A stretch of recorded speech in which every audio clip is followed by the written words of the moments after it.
Good afternoon. It's Friday the 9th of December, just after 1 o'clock. Welcome to UK Column News. I'm your host, Mike Robinson, and pleased to say joining me in the studio today, Patrick Henningsen. Welcome back, Patrick. Oh, it's wonderful to be back, Mike. Is it? Good stuff, yeah. It's Different sunny Plymouth, yeah. The weather's a bit dicey. But... A bit dicey, yeah.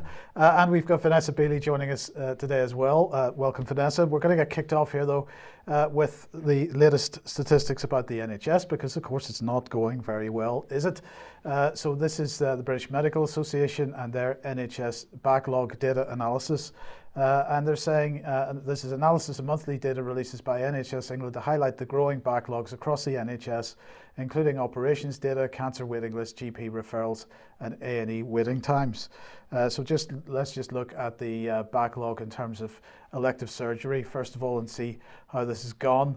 Patrick, well, first of all, we can see that their backlog was growing for years up until the so-called pandemic began.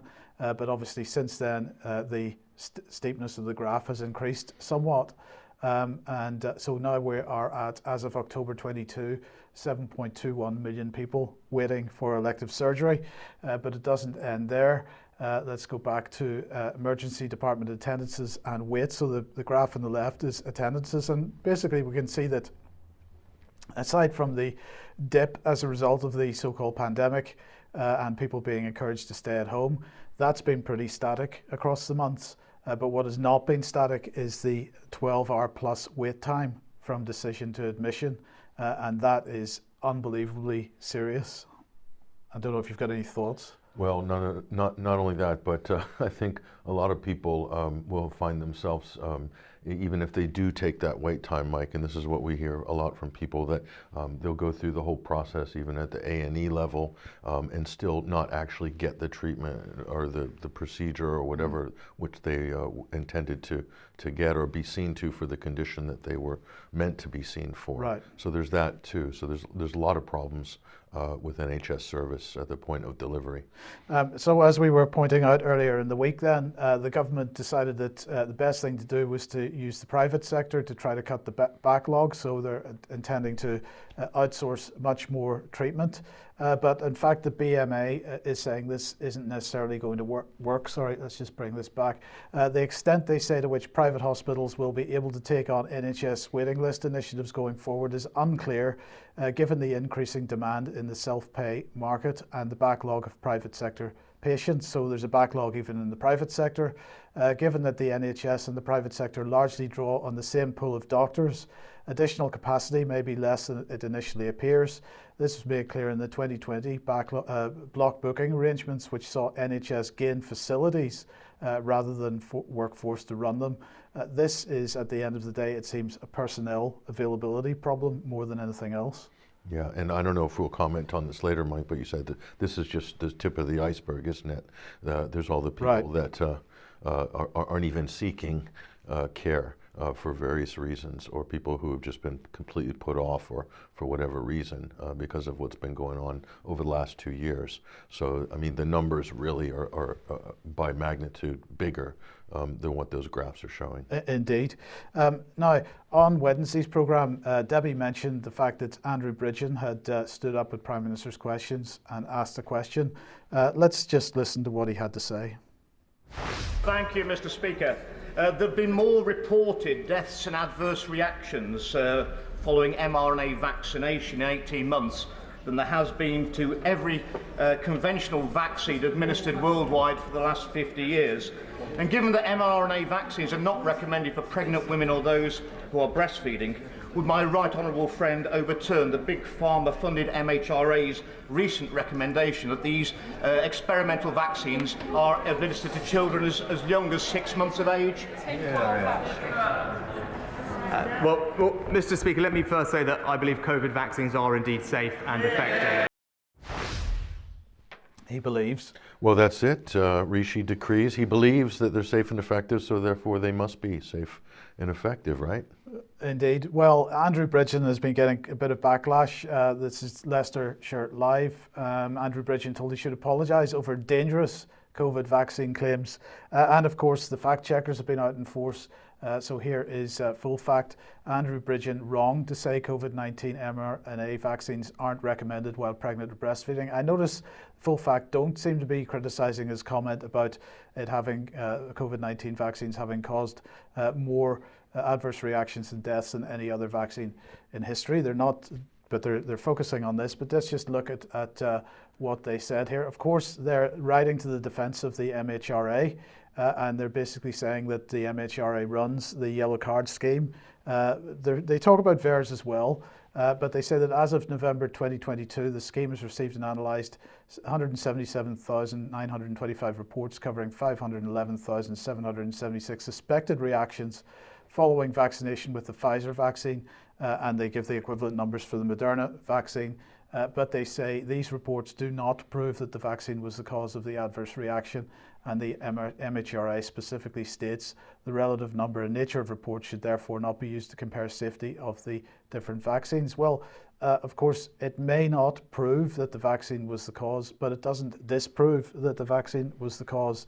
And just the fact that full fact are stating that the MHRA says, or the Department of Health says, doesn't actually, or Pfizer for that matter, doesn't actually mean that Andrew Bridgen was wrong in the spirit of what he said. This is full fact basically trying to say discard all of the data in the yellow card databases, the open VAERS databases in the United States, the VAERS databases, and also UDRA Vigilance in Europe. Just disregard all that because none of that is proof that there's an adverse reaction or a death as a result of the vaccine. So that is complete gaslighting by full fact. And their job there is a centralization of censorship, a centralization of speech control. And so here that you can see they're being deployed against. By the way, who are the foundations that fund organizations like Full Fact? Where are they getting their money from? Big Pharma. The Bill and Melinda Gates Foundation, for instance, people who have vested interest in the vaccine industry. So where's the credibility there? I don't see any. Indeed. So what is the situation with miscarriages, in the UK? Well, the problem here is that there are no statistics. This is the Office for National Statistics. UK data on miscarriages and stillbirths. This is a Freedom of Information request that was put in July 2021. And what they say under miscarriages is, we hold data on live births, stillbirths and infant deaths, but not on miscarriages. NHS Digital may be better placed to answer your inquiry. They can be contacted and they give the advice there. But the fact of the matter is that people have been in recent months calling for national miscarriage statistics to be routinely collected and published because they are not. And so my question is, how is it possible for anybody to state that the vaccines have had no effect on miscarriages when there's no base statistics to make that assertion from? That's a very important statistic and record that should be kept, I would think, because isn't infant mortality, Mike, that's one of the main index statistics that people use to determine the development level of a country, for instance, right. How well you're doing as a civilization, infant mortality, why not miscarriages and stillbirths? That seems to me like a totally prioritized data point that should be at the top of the list. Yeah, just to put a bit of context on this, prior to 2020, let's say, it was estimated, it's only an estimate, that 1 in 5 or 1 in 6 pregnancies end in a miscarriage. But there's no indication what's happened in the last 2 years, and maybe another couple of years before we can find out. But let's move on to, well, I'm sorry to say, and I do apologize in advance, Matt Hancock. Well, we just thought we'd point out, an amazing scene. Mainstream media, former mainstream media colleagues, and people who work with the likes of Piers Morgan, etc. on Good Morning Britain as a major talk show. Here's a clip of all the presenters just basically laying in to the former Secretary of State for Health, Matt Hancock, and totally merciless. I have not seen, Mike, the mainstream media attack anybody in the establishment with this level of vitriol and basically not pulling any punches. And I was quite shocked by how hard they went for Hancock, and not just one or two of them, the whole panel. Right. So let's watch this. But this was odd. This was during our interview on Good Morning Britain back in December 2020.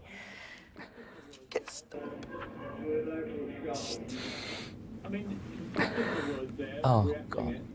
You're quite emotional about that. Well, it's just, it's been, it's been such a tough year for so many people. It's interesting. I couldn't hear our actual questions to Hancock He on probably that. fallen on the floor. In shock. I mean, Well, get the sick bag Do you know out. what? I thought he was laughing. Yeah. At the time, I thought he was laughing. But, of course, he was apparently crying. He's now explained it in his diaries. He recalls a series of television appearances to mark the day the first Britons were inoculated. You need to relax, Colo D'Angelo told him. That's Gina, of course, who was his lover at the time, and still. Stop being so buttoned up. What she did not mean, said Mr. Hancock, was that I should lose it altogether, which unfortunately is exactly what happened. I was on my own in a dark, windowless booth answering questions when they played the video of Margaret Keenan getting her jab. She was the first person. Suddenly, I completely lost it, blubbing away, battling to regain my composure as tears streamed down my face. No, they didn't. Where are the streams? They didn't stream down. You can't see any. Look, he's an actor and he's a bad actor. He fabricates situations. He's been told to be emotional, so he pretends he's emotional. And I agree. It sounds like he's trying to suppress a laugh. Maybe he was laughing at us all with that little act. For Christ's sake, pull yourself together, I told myself desperately. Then the camera was back on me, my microphone was live, and my watery red eyes were there for all to see. Gina said, at least I'd shown how I felt. He's a fantasist. All about him. Yeah. All about him. Politicians that keep diaries, right? You know, there are public servants go to Yeah. work every single Yeah, day. yeah. Our nurses, our police, Yeah. all the people we're talking about, right? I have to say, Patrick, I find that absolutely despicable. Those people or people like them were around that table when he was making that. The crocodile tears were not coming out of his eyes, and they were absolutely supporting him at the time. They were supporting the narrative at the time. Now they're trying to backtrack as fast as they can. I'm not writing to the defense of Matt Hancock here by any means, but you know, what's going on here? These people, are they feeling nervous about the position they took 2 years ago? Well, yeah, we're not writing to the defense of Matt Hancock, but I think is it Fiona Rose? I'm not sure her name, but the female presenter there. But she said, whoever it was, she said, I thought he was laughing at the time and wasn't crying. Well, why didn't you say so? I mean, you should have taken the mickey out of him at that moment. That would have been great if you're a journalist to do that and expose what a fraud he is. And now half the country obviously more regard him as a complete charlatan and a fraud, which is why he had to go in the jungle and do all sorts of skits and challenges to up his public relations image to prepare for his exit from politics, because he's not going to defend his seat, is he? No, he's that's out. right. He's out. He's out, just like the other health minister. Was it Sajid Javid? Sajid Javid. He's not running either. So it's interesting. Those are two prominent COVIDians that led the whole agenda, and all of a sudden they're being quietly whisked out by Tory Party Central there. Get rid of the damaged goods, right? Ahead of the next general election. Right. Because it's just too easy. It's like fish in a barrel. Criticizing these people now, looking back, and so the media—they're all basically taking these, rear guard action positions, aren't they? Especially the Daily Mirror editor there is basically calling him out as a fraud, a liar, and all this. Where were you? Where were you when he was telling everybody they need to get jabbed or they couldn't have a job? They can't be allowed to get away with this. Unbelievable. Right. So what's going on in the States then? What's going on in the States? So the vaccine mandate, the United States has lifted some of the vaccine mandates for U.S. citizens, for instance, to re-enter the country, and it's being lifted and defeated in multiple court cases, okay? High court cases, federal appeals courts. But the military one, that is the jewel in the crown of the White House, because if the military require it, at least it gives some credence for other institutions to require it. So Biden's vaccine mandate for the military has been roundly defeated this week, and this new defense bill is basically Congress using the power of the purse. So you said, what's a Republican Congress going to do differently than a Democratic Congress? Well, here's a good example. They're basically taking funding away for this, and basically saying not only that, it should be deemed as illegal, unconstitutional, and unlawful. to require members of the military to deny them their basic constitutional rights that make them, compel them to take an experimental mRNA gene jab, basically. So that's out. And so the pharmaceutical industry, they're not happy about this, obviously, because that was the locking in profits for the next quarter, year round. I mean, the military provides a stable profit source where the doses that are sold to the Defense Department are being done so at a premium, much more expensive than on the consumer commercial side, okay, or through the health insurance companies even. So this is a huge defeat for Biden. Let's take a look at this, though. There he is. Joe's not happy about this. Of course, the Biden administration, the military vaccine mandate to get fully vaccinated or face discharge resulted in 8,000 troops being kicked out of the military. However, the mandate also threatened the livelihoods of at least 60,000 more service members who did not wish to take the vaccine, also their families as well. And look at this. So thousands of those who had filed for a religious exemption for the vaccine, but the requests were dismissed, and this was done automatically. I think we covered that at the time. We did. Yeah. This was done through an AI application that the military used, prompted a warning from the Pentagon Inspector General. So basically, the regulatory bodies are finally waking up, pushing back on this. The wheels of justice in America are incredibly slow. Here's Thomas Massie, one of the leaders there, remember the Freedom Caucus. So the military COVID vaccine mandate will end. So this was done as part of the NDAA, the National Defense Authorization Act. That's effectively like a rollover legislation that's become like a statutory instrument on steroids and enables every bad policy in the United States. So he's basically saying detaching this vaccine mandate, this COVID vaccine issue from the NDAA. Right. So that's how Biden and Trump probably it probably started under Trump, but definitely under Biden. I don't know what the deal with Trump was on this per se, but Biden really held on to this. Chip Roy, he's also a member of the Freedom Caucus. So this is a faction within the Republican Party in the House that is on, they're I would say on team reality. They're on team common sense. They're doing their job as legislators, which is what we should expect from our politicians. So they've been pushing this for 2 years, Mike. 2 years. Finally, this bill gets passed. So that shows you that elections do have consequences. I know we like to be cynical about politics and elections, and our vote doesn't count, and we're all disenfranchised at some level, and that's true. And maybe policy doesn't always turn in favor of how we'd like it, but there are opportunities to push back bad policy and legislation. It can happen, but it's not easy. This is one example of it. Sure. Which takes us to Naomi Wolf then. Yeah, so on the vaccine issue, campuses, this is the other front line on this. Students are going back to college this fall, this winter, and some of them are being required or compelled by the university to get vaccinated or get boosted in order to have access to classes and campus life. So Naomi Wolf, best-selling author, former Democratic strategist, I believe an advisor to Hillary Clinton or the Clinton administration, I believe, Bill Clinton, I think. But she's gone back to her alma mater, Yale, Ivy League school, and she's pitched up and she's heading this rally here. We've got a clip of this, and it's very powerful. You can watch the full 18-minute speech online. It's on a number of video sharing platforms already. Just put Naomi Wolf in Yale University, and here's this, and I think it's worth listening to. What a liberal arts education is supposed to provide, which is discerning liberty of thought, freedom of expression, and informed consent.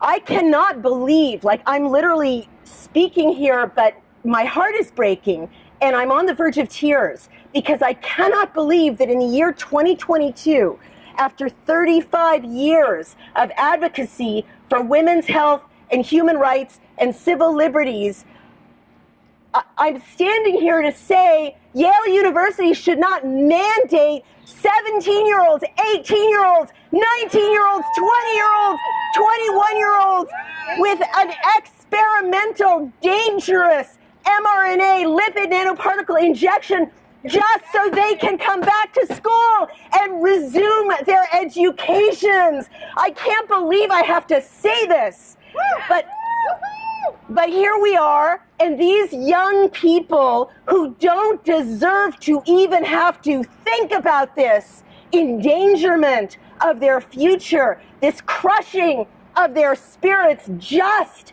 to get the education that many of their parents have slaved for and saved for years, and that they worked so hard to obtain. I am here to tell Yale University, I used to live just beyond there when I was a freshman. I lived at Davenport and then Berkeley when I was an undergraduate. I believed that this place would protect the civilization that it sought to portray, right? A civilization in which I learned about the Nuremberg Code here at Yale. I learned about the Geneva Conventions here at Yale. I learned about the Hippocratic Oath and Galen and the great tradition of medical illumination here at Yale University. I cannot believe I'm standing outside these walls saying, don't coerce children and young adults, minors and young adults, into damaging their lives and submitting to an illegal injection that violates the Geneva Conventions, that violates the Nuremberg Code, that violates the Hippocratic Oath, that violates basic human rights, so these kids can pick up their education.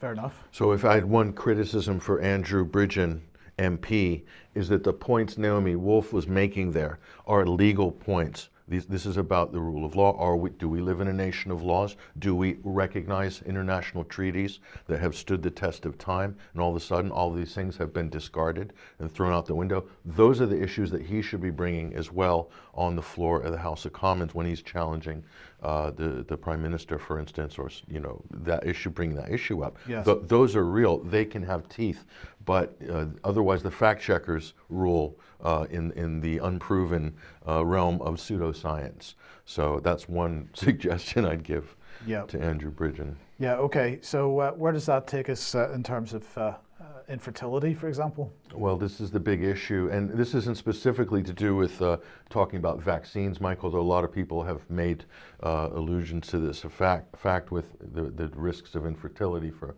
male and female with the vaccines, but that's not what this is about. So this is interesting. There's some studies that have been done regarding male fertility in recent years, and Mike, the picture is really dark, and it's getting worse.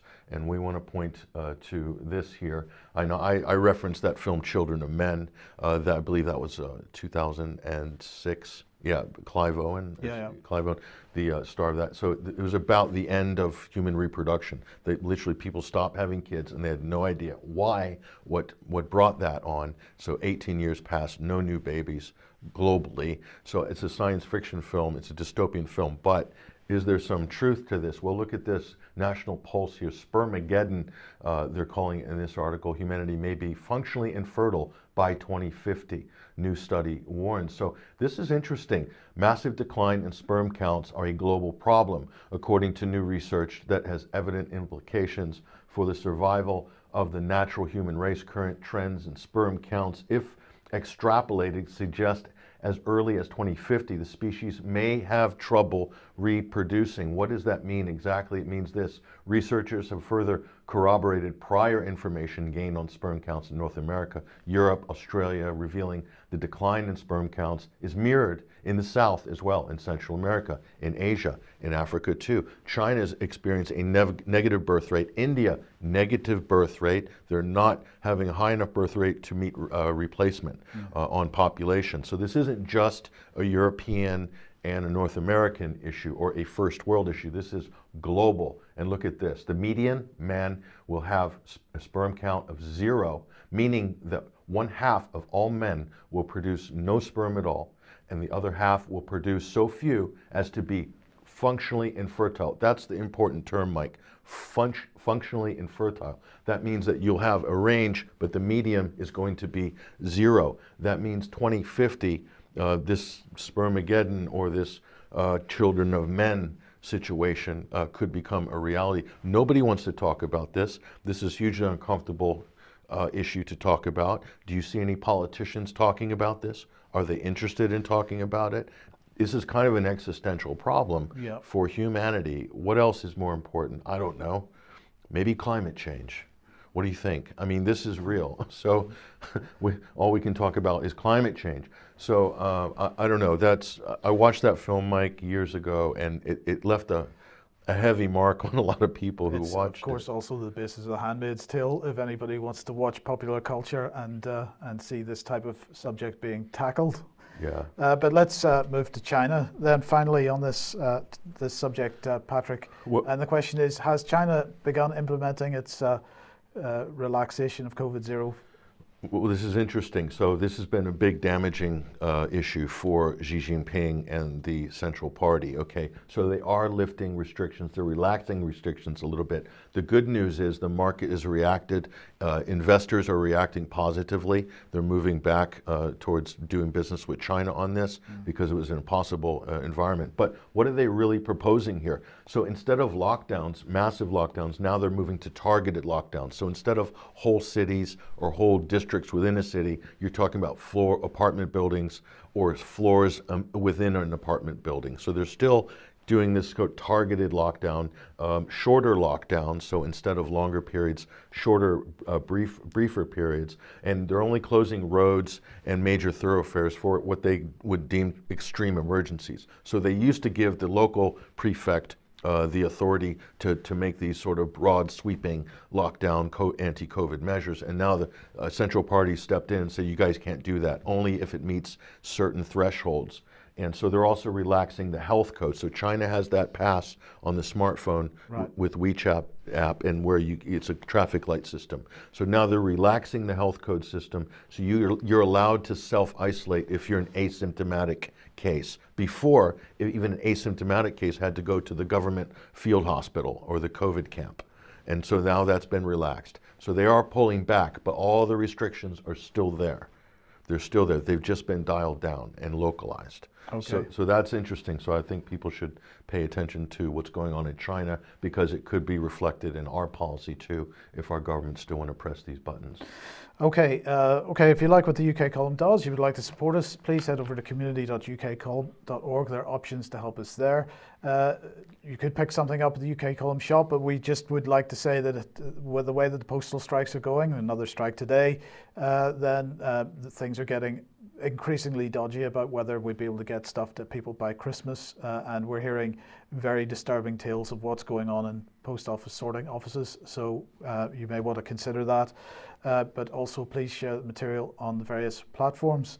And then another reminder that tomorrow we have the 5th Doctors for COVID Ethics Symposium on the UK column and other places, but watch on the UK column if you can. It's going to be a great event. Please join us for that. It begins at 4 p.m. tomorrow afternoon. And finally, just a brief reminder that David Scott is hosting another short symposium on Thursday, the 15th, starting at 4:30 p.m. Entitled Education, Not Indoctrination. More details about that on Monday. Now, yesterday I was speaking to David Fleming, who is from the COVID-19 Assembly. He started a new initiative to try to get people re-engaged on getting out and organising and so on. So I just began yesterday by asking about that, and let's have a listen to what he said. As you say, I worked together and COVID-19 Assembly, and all along my idea has been to get the word out to people. I mean, if you look at the graphics on the COVID-19 website, you see that they're all about people spreading information in local areas. So I just want to take that a step further. We want to get people the average person to sign up on a sort of a very simple binary decision, like, do you want a good future for your family or a bad future for your family? Now, obviously, most people say good future, and we genuinely think that we need to get people's attention on the bad future that's been sort of foisted upon us by unelected people or whatever. So we get people to realize that the future that's been built for us by default is actually a bad future, and we want to show them that we can work together to have a better future. So the plan is to just get out there and get the information out to people, because I mean, when I think of people I know, who aren't, thinking the way we do, they just don't know this stuff. I mean, even after all this time, 2.5 years or longer in other cases like climate or whatever, they just don't know the information. And whenever it is presented to them, it's framed as conspiracy theories or whatever. So we just need to get the word out to people, and the idea is that we're not going out there, speaking to strangers. It's designed so that people will have conversations with people they already know and trust. So it'll be friends, families, and everybody talking to each other. So the biggest part of the plan is that we will literally get leaflets in houses, every house in the country, every week if possible, on information that's key to all this. And that will, I know most leaflets go in the bin, but some of them will stick, and some people will think about them. It'll make people think, ask questions, and then friends, family, neighbors, work colleagues who already um, are on our side will be there to just speak to them and answer the questions if they have questions. And it'll be a slow process, but it'll, hopefully it'll grow rapidly and spread quickly from a small beginning. But you're aiming for a sort of a mass process. You're looking for a lot of people to get signed up.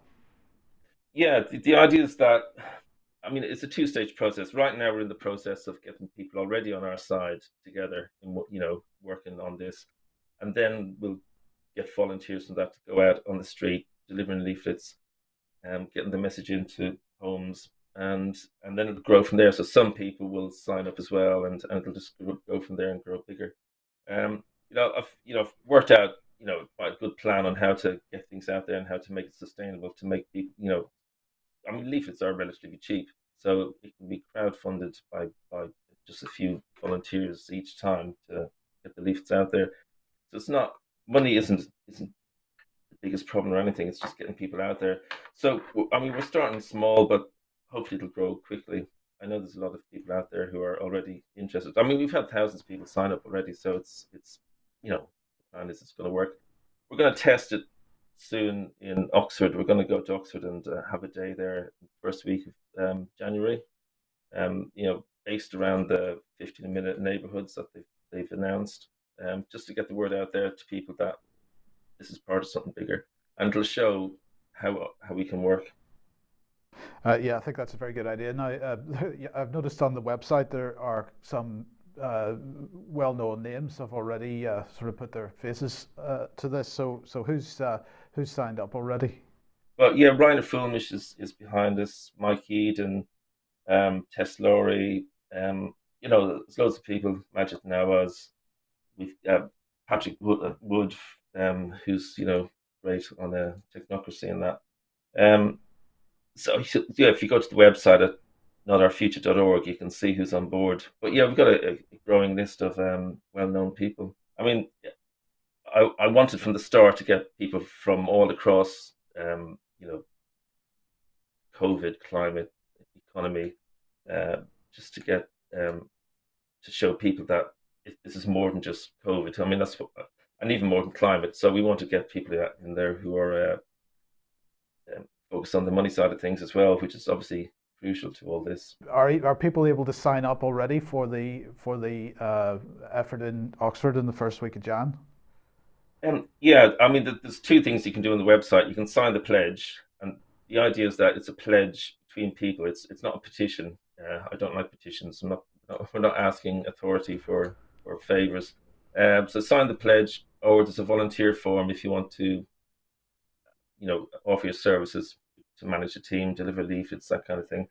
And that's where you would sign up for the Oxford thing, just through that. Once we know your postcode, we know where you are, so we know you're in Oxford, so you can sign up for that. But for Oxford, you don't have to be part of the Oxford. You don't have to live in Oxford at the moment. We don't mind if people come from anywhere in the country for that one, because it's going to be big. Because usually the plan is that we'll deliver leaflets over a week, say, for instance, in a town. Whereas for Oxford, we want to do it all in one day. So we do want lots of people to come along and join in for the day and go from there. Okay, so if anybody would like to get involved with that, it's notourfuture.org, and you can see the Freds have already got signed up for that. But of course, he was talking there about the 15-minute City initiative in Oxford. We pointed this out a couple of days ago. Traffic filters will divide the city into 6 15-minute neighbourhoods, agrees Highways Councillor. This is what they were talking about, people being able to drive freely around their own neighbourhoods, but would need to apply for a permit to drive through the filters. Now, many people were suggesting that this meant physical barriers. Oxford County Council have decided that they felt they need to clarify that situation. So this is what they're saying in an updated article in Oxfordshire Live. Contrary to the viral article's claims, there are no physical barriers. The restriction zones will be monitored by automatic number plate recognition cameras that are going to be placed in various places. Everyone in the city will be accessible by car, although some private car drivers may need to use a different route, is the quote from the council. When they are operating, private cars will not be allowed through without a permit. All other vehicles, including buses, coaches, taxis, vans, mopeds, motorbikes and HGVs, will be allowed at all times. So that's okay then, isn't it, Patrick? Well, what about electric cars? What if I've splashed 30,000 quid on a Tesla? Do I get to go through? No. Really? No. So that's not green enough? No. Wow, that is a real kick in the teeth, isn't it? Well, what's happening in Switzerland? Well, how green are the electric cars? Well, the Swiss have a little bit of a problem, Mike. Charging these electric cars and filling up these lithium batteries are a little bit of a pull on the grid. So Switzerland is now considering electric vehicle ban to avoid blackouts. Can you believe this? Yes.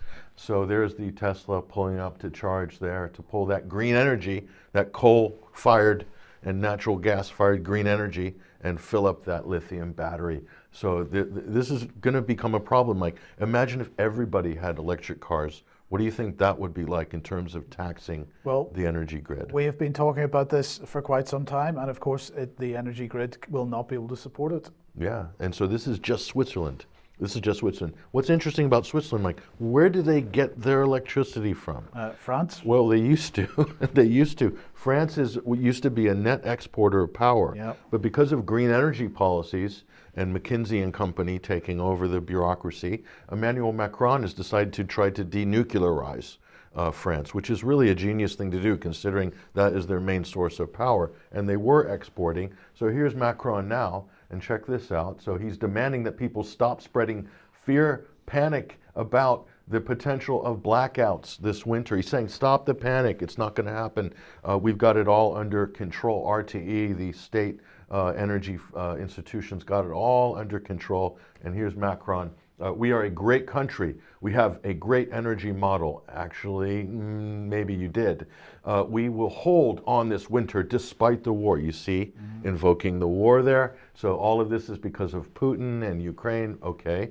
So I ask everyone to do their job. He's telling we need to be sober. He's using that term, sober as a country. He uses that term quite a lot. The only problem here, Mike, is that what Macron is saying is very much at odds with what the heads of the power companies are saying here. Energy rationing and shortages are likely in France, admits RTE chief, electric grid chief there. And this is reported by Breitbart. So a little bit of a problem there in terms of consistency. So he's saying, everyone calm down. I think you're looking at a very desperate politician. Yes. In Emmanuel Macron. And so he's just becoming more and more unpopular by the day. And so, well, he managed to escape certain death in the last election cycle. But political death, you're talking political about. death, yes. But he has no mandate at all, not even close. Yeah. And I think you're going to see that reflected in the opposition from the people when they start taking to the streets again this winter. Okay, well, let's welcome Vanessa onto the program. Last Vanessa, and we're going to get kicked off here with Angela Merkel. Yeah, this was an interview that Merkel did for Zeit Media in Germany, I think a couple of days ago. And basically this was reported in RT. Merkel has admitted deception over the Minsk peace deal.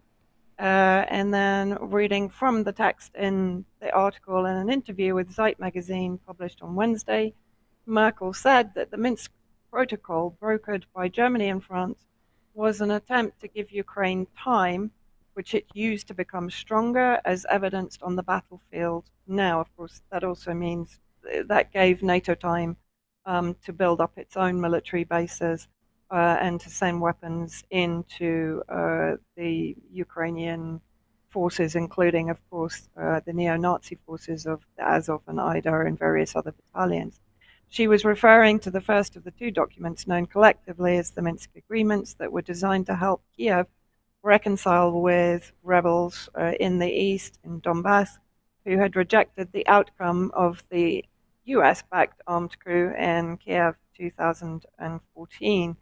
But what is interesting, in the Zeit interview, Merkel stated that Russia could easily have overrun Ukrainian troops in 2015, adding that she doubted that NATO countries could have done as much then as they do now. So effectively, she's saying, and I have to say, this reminds me very much of, for example, the Syrian Arab Army and Russian liberation campaign in East Aleppo in 2016, which, if people remember back then, was constantly halted by the UN, i.e. the US and UK and EU cabal, calling for ceasefires in order to allow the armed groups dominated by Al-Qaeda to regroup and be rearmed with weapons that were coming in, often with UN so-called humanitarian convoys into eastern Aleppo. So this reminds me very much of that situation. Then we had Maria Zakharova from the Russian Foreign Ministry immediately after seeing the interview with Merkel, and she said basically in one of her press briefings, what Merkel said in her interview is the testimony of a person who directly stated that everything that was done in 2014 and 15 had one goal: to divert the view of the world community from real problems, to play for time, to pump up the Kiev regime with weapons, and lead the matter to a big conflict. Zakharova has also basically said that she considers Merkel's remarks to be legitimate evidence of foul play that will be investigated by the War Crimes Tribunal that has been established by Russia. And Vanessa, this sort of really undermines the Western narrative that they keep the big talking point across the media. This is a war of choice by Putin, and this active aggression, as if the timeline of history began on February 25th, 2022. Yeah. But this is actually the key point, isn't it? Minsk, the peace process, was there, was available, but wasn't seen through. And it looks like it wasn't genuine. Yeah, it wasn't genuine, basically. I think that is what Merkel is saying, and it's kind of interesting because of all the German leaders that I would have expected in a way to be more sympathetic towards Russia and to have pivoted towards Russia during her leadership. I don't know if you agree, Pat, would have been Merkel. So it's kind of interesting that she's coming out with this statement now that effectively, as you say, undermines the NATO narrative in Ukraine. Interesting. Well, I think to that I would add, to Vanessa and Mike, I would add that if Merkel was so anti-Russian, well, clearly not, but she wouldn't have signed the Nord Stream 2 pipeline agreement and moved forward with such a big joint project. But the juggernaut of politics and outrage and everything over the last 12 months, I think is too much for any Western politician to bear. But now, with a little bit of distance and as things are settling into a very dark place for Ukraine, I think a lot of people are speaking up. A dark place for Europe too this winter, not figuratively speaking either. Well, good news, Patrick, because Vladimir Zelensky is the person of the year. That's right. That's right. People always complain about this show, Mike, say it's all bad news. It's not all bad news, folks. This is a feel-good story. Time magazine has awarded their Person of the Year, formerly Man of the Year, that's not politically correct, Person of the Year, to none other than Volodymyr Zelensky, or if you speak Russian, Vladimir Zelensky. But he has, you notice Time's using just one I on the end. He has two Y's in Vogue and all the other, that's a marketing exercise. But anyway, let's not digress. So he's been given the big award here. So this is the most influential person in the world, according to Time magazine. And here he is here. Let's take a look at the cover, Mike. There it is. You can see him looking pensive and somewhat bewildered at this kind of cast of characters around him. So it's not just Vladimir Zelensky, Mike. it's also the spirit of Ukraine the spirit of Ukraine is also the co-beneficiary of this year's award. So look at that. Isn't that interesting? Like, who are all these people? One of them actually caught my eye, Mike, and it's this one here. Like, who is this guy? That's a familiar face. I looked at that and I thought, I know that face. I know that face. Where do I know that face? Let's blow that up a little bit. Who is this man? And it's none other, Mike, than the British, the famed war zone physician, Dr. Knott. Why is he on the cover of Time right in Zelensky's ear? Right there. I mean, it's just extraordinary. And so we had to dig, well, yeah, that's the standard press image there. There he is, Royal Society of Medicine, Dr. David Knott. And just to refresh people's memories, we have a clip of him visiting East Aleppo in 2014, doing a sort of returning to where he used to work in the hospital. And we'll comment after this. I'm sure Vanessa has a few things to say about this gentleman and his exploits in Syria. But go ahead and roll this. Homes. Oh yeah. So now we're on top of one of the hospitals where I worked last year, and you can see it was barrel bombed. There were 2 barrel bombs, one dropped here and one dropped over there on top of the hospital to try and destroy it. So last year I was saying that that the hospital was attempted to be destroyed, but this year you can see the destruction. I remember having my photograph taken, remember?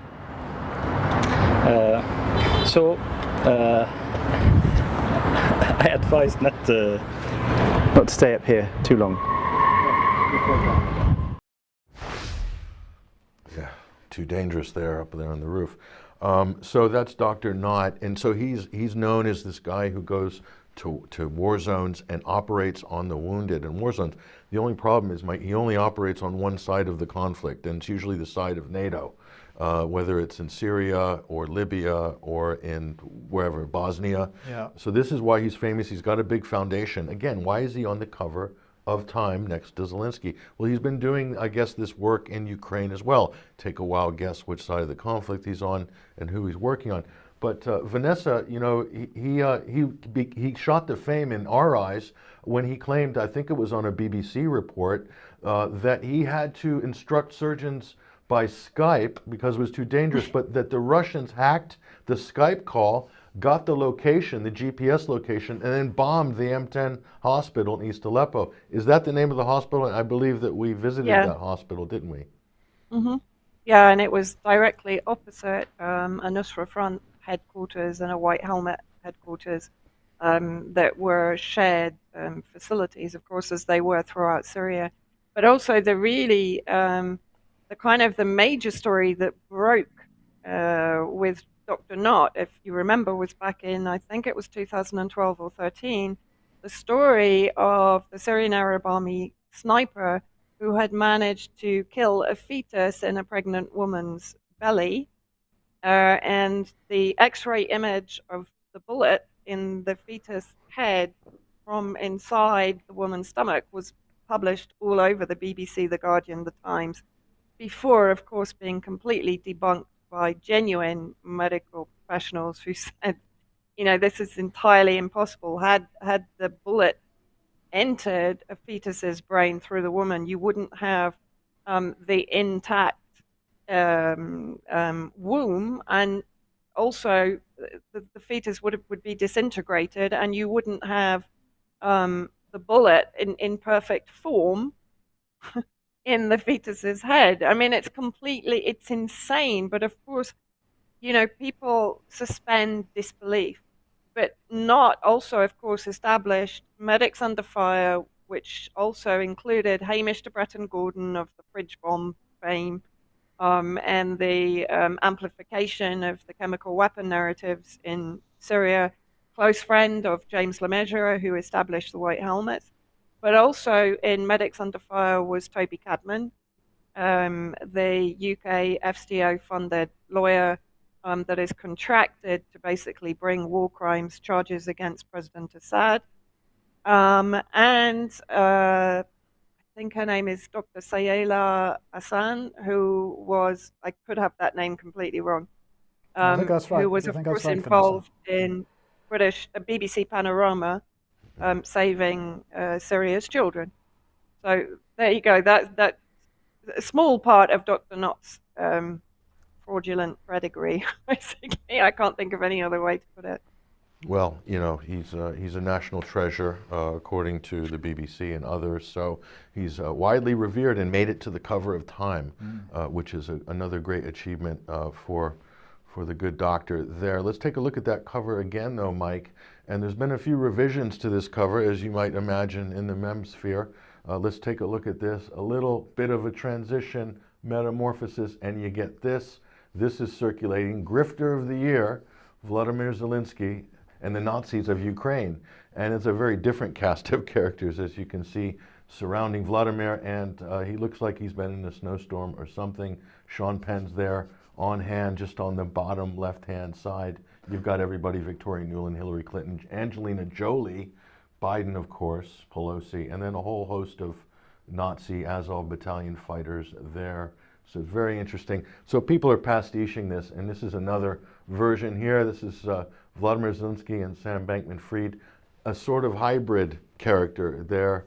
Vladimir Bankman is the man of the year, person of the year there. So laundering money in Ukraine, you get the joke. It's not really funny because it's true. Yeah. So what happened, Mike? I posted that cover on my Facebook page yesterday. I was so excited about this award for Zelensky. I thought, I want to post this on my Facebook page and, you know, just kind of, well, I didn't really cheer it on. I criticized it. And so someone asked in my thread, Mike, they said, didn't Adolf Hitler get Time's Man of the Year as well? And I said, of course he did. And I posted a JPEG of a Time magazine cover from 1938 of Adolf Hitler, and my account got suspended for another 60 days. So that's after just getting back on Facebook after being off for the last 6 months. And so look at that. There we go. There's my various restrictions there. But I've seen this image on other people's. I'm not complaining. I'm not saying I'm being targeted. But I have seen that image on many other people's accounts and still circulating to this day.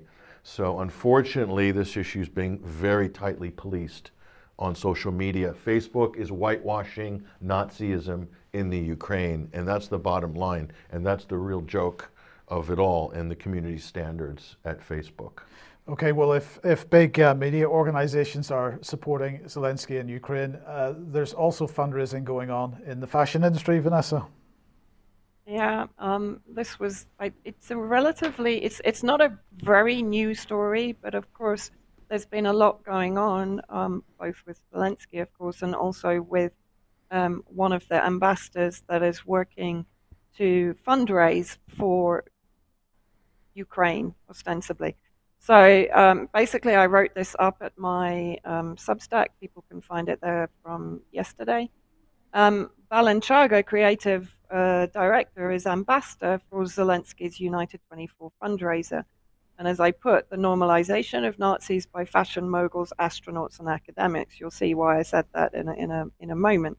So what is United 24? It was the initiative of the president of Ukraine.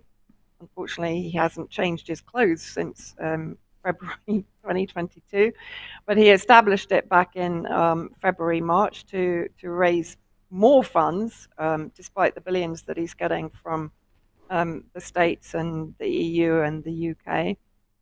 But one of his ambassadors is the creative director of Balenciaga, Demna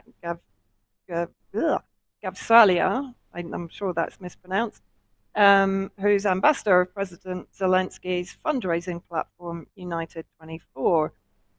Among others, of course, is Barbara Streisand. I'm sure Sean Penn is doing his bit to raise money for Zelensky and the Ukrainian Azov battalion and the Ida battalion, etc.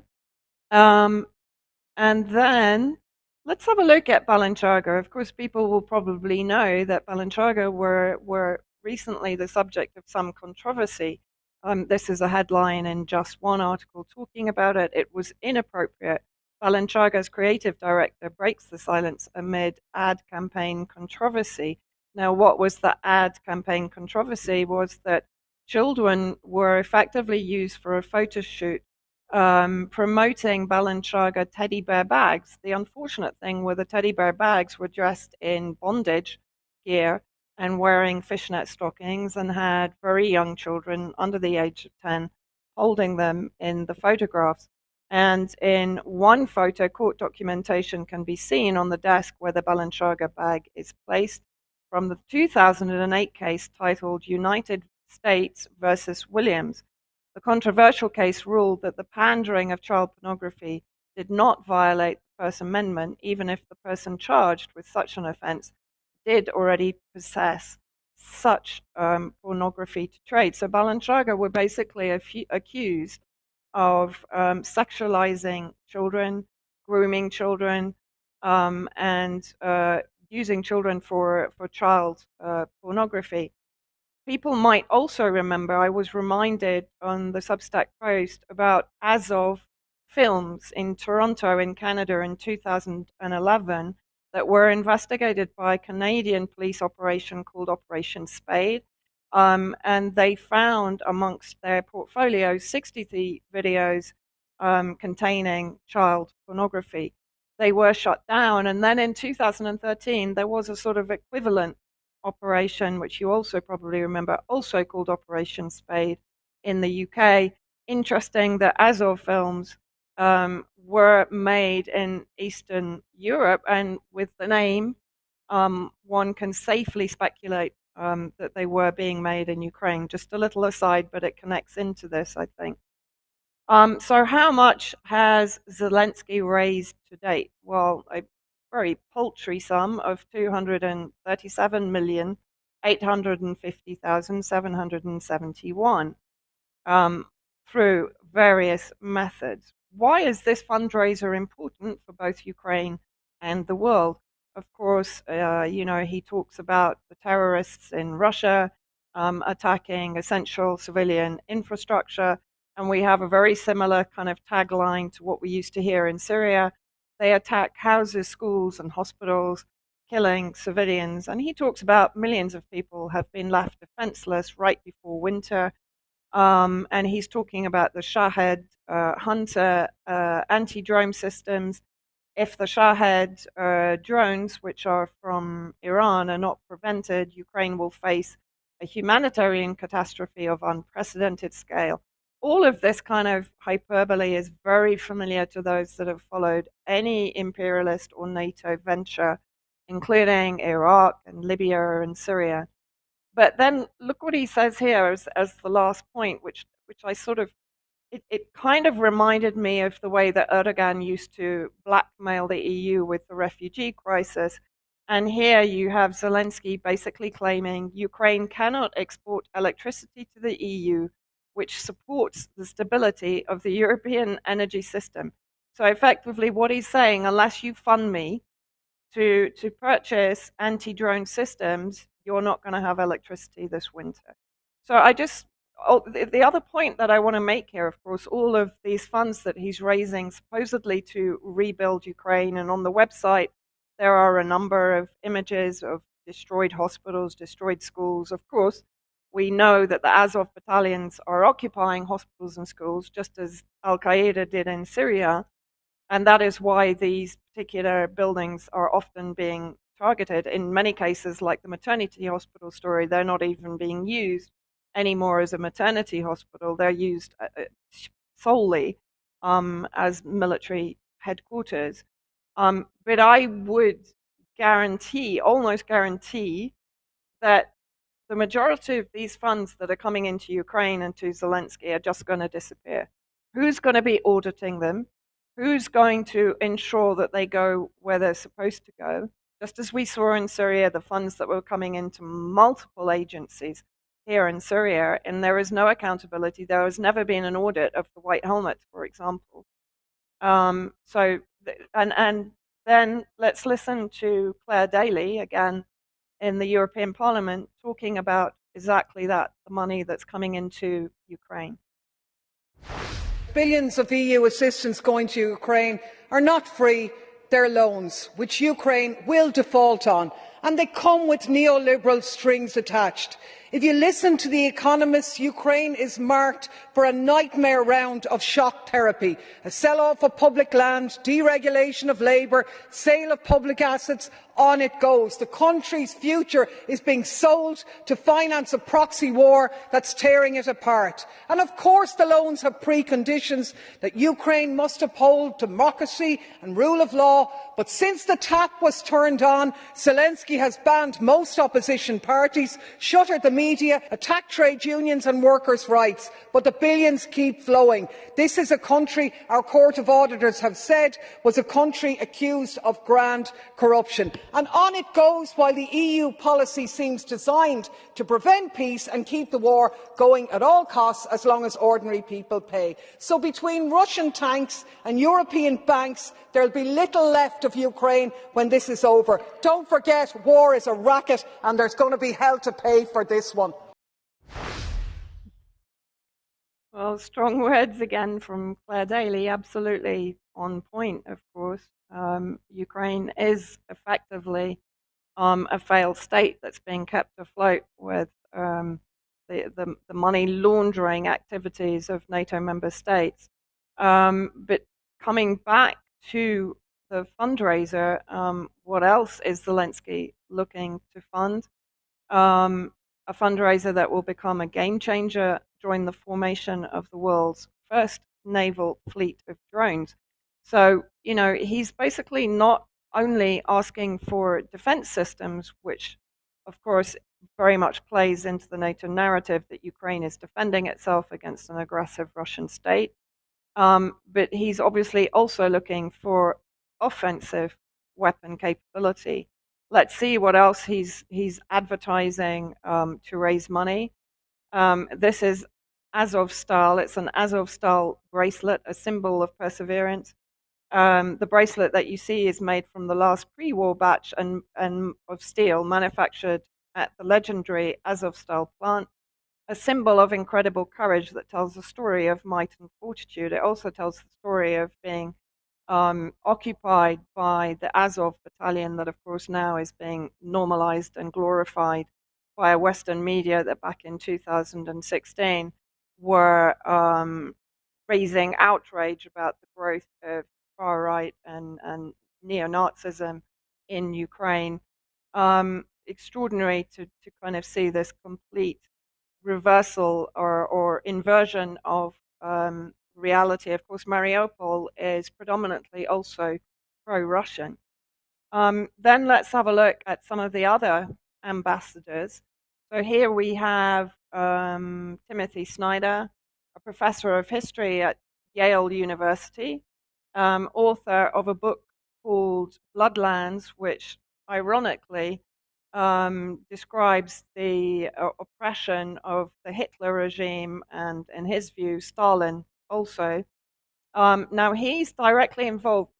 As an academic, one would assume that he would be involved in the rebuilding of hospitals, the rebuilding of schools, something that has a humanitarian flavor, right?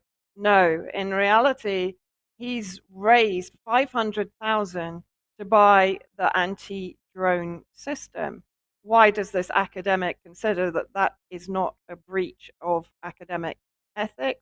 He says, I'm a historian and a scholar, and in the long run, I want to be raising money to rebuild libraries, schools, and universities. But right now, we have to do what is more urgent, which is to raise money to help Ukraine defend itself from murderous drones. Extraordinary. Who else is involved as an ambassador? Astronaut Scott Kelly, who came to Ukraine, saw with his own eyes, this is taken from the website, how the doctors of the Madyit Children's Hospital work in the dark. In addition, Kelly visited Bucha and Irpin, met with Ukrainian pilots, and starred in a video supporting Ukrainian doctors. Then you have famous Canadian philanthropist James Temety transferred $1 million to the fund. So what does this remind you of, these celebrities and academics getting involved in a war that in reality the US is officially not involved in? You have an academic raising money for defense systems, military defense systems, in a foreign nation, whereas I say the US is ostensibly not directly involved. Of course, we know that that isn't true. But let's look again at the 10 principles of war propaganda from Belgian historian Anne Morelli. And we see right there at number 8, recognized intellectuals and artists support our cause. It's the NATO imperialist playbook time and again, and these 10 principles can apply to every single operation, again in Iraq, in Libya, in Syria, in Yugoslavia, and now in Ukraine. Right, thank you very much for that, Vanessa. Now, just very briefly, if we could, let's just talk about SOAF. Yeah, I mean, this is extraordinary. I picked up on this actually this morning. On a Facebook friend had posted one of the images from this account. This is on their Instagram channel. So this is a Ukrainian fashion outlet called Sof Ukraine that are selling T-shirts and sweatshirts that are absolutely horrific. This is one of them, Russian baby for breakfast, with a baby being boiled in the pan there. If you look at the next one, Dad is Calling, who is Dad? Stepan Bandera, of course, genocidal mass murderer, carried out numerous pogroms against Jews and communists. And here you have T-shirts and sweatshirts extolling his virtues. And here, again, this sort of links into the whole Balenciaga fiasco also, because here you have a very young girl wearing a T-shirt with what that is, a cat, carrying a submachine gun. I'm not sure what make it is. And on the right, you have again images of violence. The babush, is it the babushka dolls?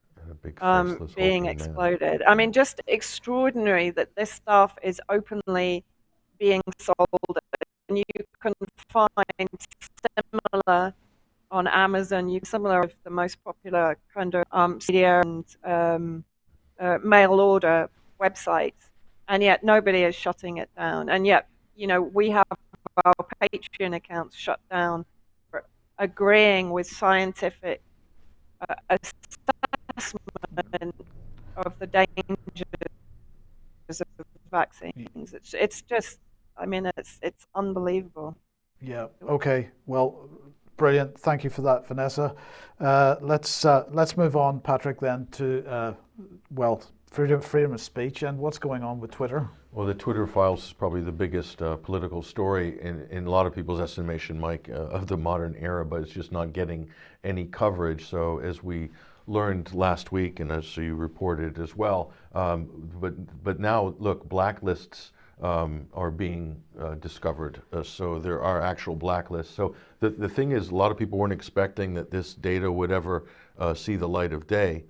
Because A, they weren't expecting that Twitter was going to sell. So all this was going on. They were running riot, doing all this censorship, deplatforming, political targeting. So actual blacklists. Who knows whose names are on those blacklists? Maybe mine, other people we know. But certainly this is making some waves. So Jack Dorsey, the former head of Twitter, is weighing in on this. So he's challenging Elon Musk. So what's Dorsey saying? Dorsey's still an equity holder in Twitter, but he's no longer, CEO. He's not running the thing anymore. He's one of the founders of Twitter. He confronts Musk over the release of what he's calling unfiltered Twitter files. Here's what he said, challenging him on Twitter here. Elon Musk saying, looks like we need another day or so. Here's Jack at Jack. If the goal is transparency, he's talking to Elon here, to build trust, why not just release everything without a filter and let the people judge for themselves, including all discussions around current and future actions. Make everything public now. Hashtag Twitter files. I mean, Mike, this is like, can you believe this is Jack Dorsey saying this? You need to be transparent. This all happened while Jack Dorsey was chief executive, was the CEO of Twitter. I mean, it's just ridiculous. It's a bit rich. So Musk replies here to Jack. Oops, we went a little bit fast there. So Musk replies here, most important data was hidden from U2, he said, and some may have been deleted, but everything we find will be released eventually. So Musk is giving it to Matt Taibbi, who's an independent journalist, formerly with the Rolling Stone, and they're parsing it out. So why does the media do that with the Snowden files, with other stories, with other big stories? Because there's a certain strategy in releasing information, has a certain amount of impact, certain points. So if you dump it all at once, there is maybe a chance that a lot of it might end up getting lost in the wash. So Jack Dorsey is trying to protect his own interests, I think, and his own legacy, which is a horrible one. But it turns out, Mike, the reason they were slow walking this information to Musk, because the head counsel, legal counsel at Twitter, Jim Baker, is the former lawyer for the FBI who created and ran the whole Alpha Bank Russiagate side of the scandal. So this guy got taken on by Twitter. And then now Musk has come in, he's fired him 2 days ago. Right. He sacked Jim Baker, former FBI legal counsel, then head of Twitter legal counsel. He was gatekeeping all of this stuff. So you can see there's an absolute collusion between the US government, Department of Homeland Security, the FBI, and big tech to censor and to deplatform, to remove tweets. And even the Biden administration in these emails, Mike, during the Arizona election with Kari Lake, Katie Hobbs governor, Democratic governor candidate, had pro-Kari Lake tweets removed. Those emails have been released. Biden, when he was running in 2020, his campaign was getting anti-Biden stuff or Hunter Biden material taken off Twitter. And so this was going on. So these are campaigns in elections using Twitter to censor the opposition. Yeah. This has been happening and consistently. Yeah. So that is the collusion. So they can no longer take the private company defense. It's no longer valid, because when the government colludes with big tech to deny the First Amendment or freedom of speech rights of people, you can no longer hide behind, oh, it's a private company. They can do what they want. Which is what the UK government's trying to do with the latest updates to the online safety bill. It's not tenable. And we'd love to see those emails, wouldn't we? The communications between the UK government and big tech. That would be interesting, wouldn't it? Indeed. Indeed. Okay, well, let's end with this then, because there's been some updates on what's been going on in the Netherlands with the Dutch farmers. So first of all, heavy-handed measures by the Dutch police to shut down farmers' protests against the government, who are threatening forced buyouts of 3,000 farms in an attempt to reduce nitrogen oxide emissions as mandated by the EU, is what the tweet says from James Melville. So, of course, the Dutch government wanting to buy and close down 3,000 farms near what they describe as environmentally sensitive areas. They are attempting to shut down also nitrogen pollution, is what they're claiming. So that's some of the footage. Here's some more footage from another Twitter feed with the big excavators, earth movers, whatever they are, trying to push the tractors out of the way. But as we'll see in a second on this particular clip, the guy who's standing in front of the officials' heavy weaponry there is about to get dragged into a van by some plainclothes guys. So the Dutch police are coming out with bulldozers and thugs, basically, unmarked vans with plainclothes thugs. They're supposedly police. I'm not sure. I think they'll show that in a second. Well, they will do. So it is quite incredible that this continues to go on with very little coverage in the Western media, in the UK media at least. Here's the paddy wagon and the football hooligans working for the police. Yes. Masks, everything, just grabbing people right off the street, throwing them in a van. Now, the key point here is that the Netherlands is a particularly special country with respect to farming. Many people don't know this. They have a process called the Haber-Bosch process that they use for food production. And as a result of that process, farming in the Netherlands is the second largest food exporter in the world. This has massive implications for food availability, food security, not just in the Netherlands, but in Europe and the rest of the world, if the Netherlands starts to shut down its food production. But it's not just in the Netherlands.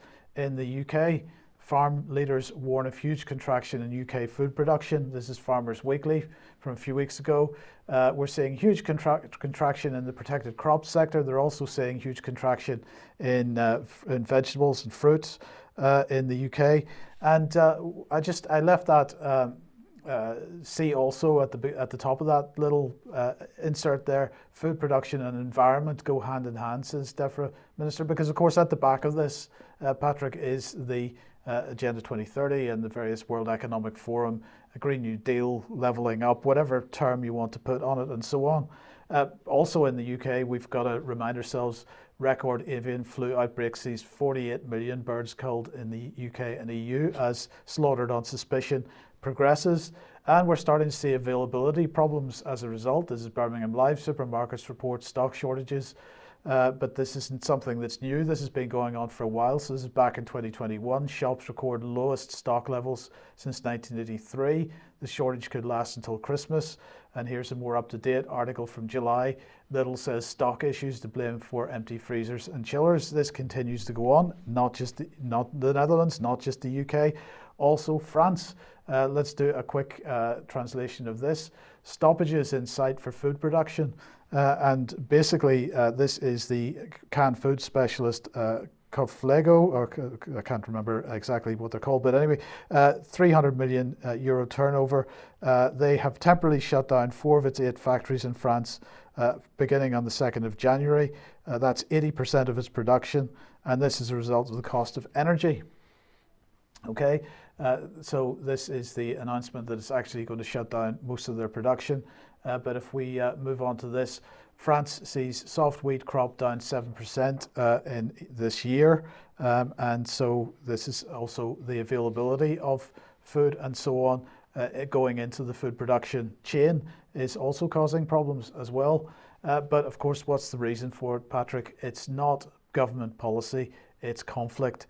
Because as with health issues and hospitals not doing the jobs, that's not government policy, that's COVID does that.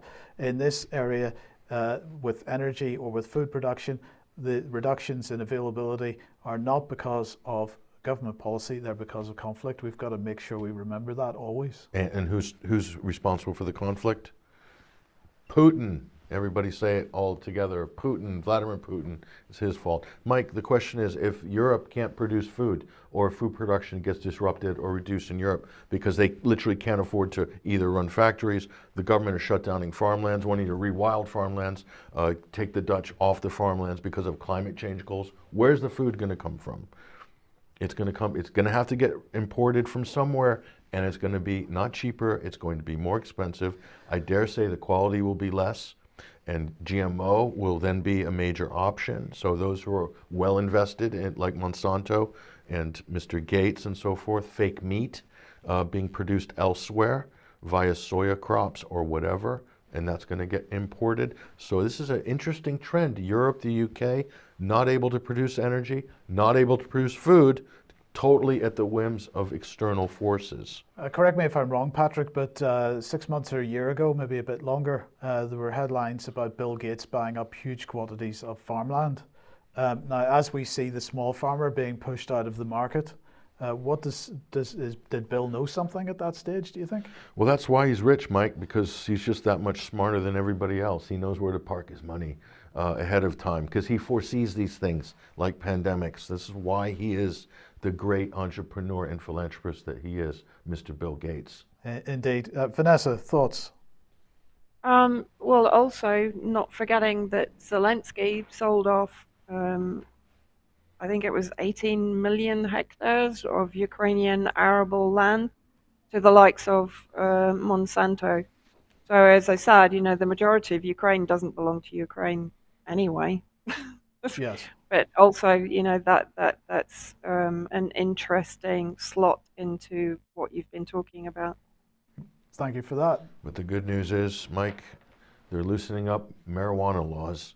So, if it's all too much for you and the stress is too much, you can just have a smoke. You can get stoned, and maybe even Rishi will have a voucher for that this winter. So there's something to look forward to. Okay, well, on that note, we've got to leave it for today.